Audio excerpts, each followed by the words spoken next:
கற்று கற்று கலை மிகுந்த தாயகமே, கத்தும் கடல் மீது கலங்களில் விளையாடும் தென்பாண்டி மண்டலமே, நதியில் விளையாடி தென்னன் மடியில் தவழ்ந்தோடிய தமிழ்தாயின் தலைமகன்களாய் அமர்ந்திருக்கும் அனைவருக்கும் என் வணக்கத்தை கூறி என் உரையை தொடங்குகிறேன். இதற்கு இந்த மீட்டிங்க்கு நான் வர்றதுக்கு முன்னாடி அரியலூர்ல மீட்டிங் போயிருந்தேன். அங்க பேசிட்டு வரும்போது என்னை கான்டாக்ட் பண்ணது அண்ணன் மனோஜ் அவர்கள், இளைஞரணி துணை அமைப்பாளர்கள். என்னை கான்டாக்ட் பண்ணி எப்ப வருவீங்க, எப்படி வரீங்க, எல்லா டீட்டெயிலும் கேட்டு உங்களை எப்படி சேஃபா அழைச்சிட்டு வர்றதுக்கு அவ்வளவு முயற்சிகளையும் அவங்க மேற்கொண்டாங்க. இதற்கெல்லாம் காரணம் என்ன அப்படின்னு கேட்டீங்கன்னா, நான் அண்ணன் உதயநிதி ஸ்டாலினால தேர்வு செய்யப்பட்ட பேச்சாளர் இருக்கிறதுக்காக இல்ல, அவர் என் மீது கொண்ட மரியாதை காரணமாக இல்ல, கடமை. ஆக கடமை, கண்ணியம், கட்டுப்பாடு இவை மூன்றும் தான் நம் திராவிட முன்னேற்ற கழகத்தின் இரு கண்கள். அவற்றை கட்டுப்படியாக நம் திராவிட முன்னேற்ற கழகத்தின் தொண்டர்களானாலும் சரி, தலைவர்களானாலும் சரி கடைபிடிக்கிறார்கள் என்று சொன்னால் அதுதான் நம் திராவிட முன்னேற்ற கழகம் செய்த முதல் சாதனை. இன்னைக்கு இந்த கூட்டத்திலே நிறைய பெண்கள் உட்கார்ந்துருக்கீங்க. இந்த பெண்கள் உயிரை விட மேலா உட நினைக்கிறாங்கன்னு சொன்னா, அது கல்யாணம் ஆகாத பொண்ணா இருந்தா அவங்க தன்னுடைய தன்மானத்தை பெருசா நினைப்பாங்க. கல்யாணம் பொண்ணா இருந்தா தன்னுடைய கணவனை பெருசா நினைப்பாங்க. அதையும் விட பெருசா உள்ள நினைக்கிறாங்க அப்படின்னு சொன்னா தன்னுடைய தாலியே பெருசா நினைப்பாங்க. ஆனா இன்னைக்கு மத்திய அரசு நீட் தேர்வு அப்படிங்கிற ஒரு தேர்வை கொண்டு வந்து இந்த தாலிய நீ அறுத்து வச்சுட்டு வந்தாதான் நீ எக்ஸாம் ஹாலுக்குள்ளேயே உன்னை அலோவ் பண்ணுவோம் அப்படின்னு சொல்லி பண்றாங்க.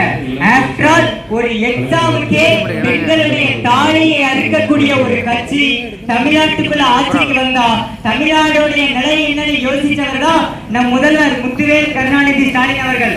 அதனாலதான் பிஜேபியை நாங்க இன்று வரைக்கும் எதிர்த்து கொண்டிருக்கிறோம். உங்களை சில பேர் கேட்கலாம், நீங்க வந்து சொன்னீங்கல்ல நாங்க ஆட்சிக்கு வந்தா நீட்டை ஒழிப்போம் சொன்னீங்கல்ல, அதுவும் உங்க துணை முதலமைச்சர் நீட்டை ஒழிக்கிறதுக்கான ரகசியம் எங்ககிட்ட இருக்குன்னா சொன்னாரு, ஏன் இது ஒழிக்கல அப்படின்னு சொல்லி உங்களை சில பேர் கேள்வி எழுப்பலாம். அதற்கு ஒரே ஒரு பதிலை மட்டும் சொல்லணும்னு நினைக்கிறேன்.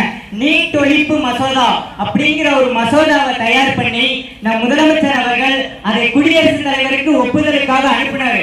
ஆனா அதை குடியரசுத் தலைவருக்கு போக விடாம RSS கைக்குலியான RN ரவி அவர்கள் அதை தடுத்து நிறுத்திவிட்டார்.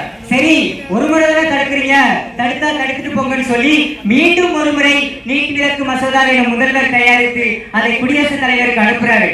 அதை பார்த்த குடியரசுத் தலைவர் இதற்கெல்லாம் ஒப்புதல் கொடுக்க முடியாதுங்க, நீட்டை தமிழ்நாட்டில் தடை பண்ண முடியாது அப்படின்னு நிராகரிச்சிட்டாரு.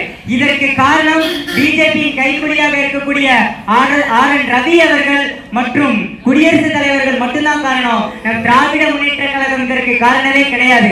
நம் ஆட்சியை பத்தி குறையே சொல்ல முடியாதவங்க தான் அதை பற்றி அவதூறு பரப்புவாங்க. இன்னைக்கு சில பேர் சொல்றாங்கல்ல, இன்னைக்கு நம்ம ஆட்சியை பத்தி நிறைய பேர் குறை சொல்றாங்க. இதே குறைய அன்னைக்கும் நிறைய பேர் சொன்னாங்க. நம் முத்தமிழறிஞர் கலைஞர் அவர்களை பத்தி ஒரு நபர் சொன்னாரு, கலைஞர் அவர்களுடைய தலையை சீவினா 10 கோடி கொடுக்கிறேன் அப்படின்னு சொல்லி விலை நிர்ணயம் பண்ணாரு. அப்போ கலைஞர் அவர்கள் கூறின ஒரே ஒரு வார்த்தை, என் தலையை நான் சீவியே 10 வருஷம் ஆச்சு, என் தலையை சீவுறதுக்கு ஒருத்தன் 10 கோடி கொடுக்கிறானா அப்படின்னு சொல்லி தன்னை எதிர்ப்பவனை கூட தன் வசப்படுத்தக்கூடிய ஒரு ஆற்றல் உண்டுன்னு சொன்னா அது நம் திராவிட முன்னேற்ற கழகத்திற்கு மட்டும்தான் உள்ளது. அது மட்டும் இல்ல, இன்னைக்கு அதே மாதிரி அண்ணன் உதயநிதி ஸ்டாலின் அவர்களை பார்த்து அவர் சனாதன கொள்கைக்கு எதிராக பேசும்போது அப்போ ஒரு சாமியார் வந்து விலை நிர்ணயம் பண்ணாரு, உதயநிதி அவர்களின் தலையை சீவினா 10 லட்சம் அப்படின்னு சொல்லி.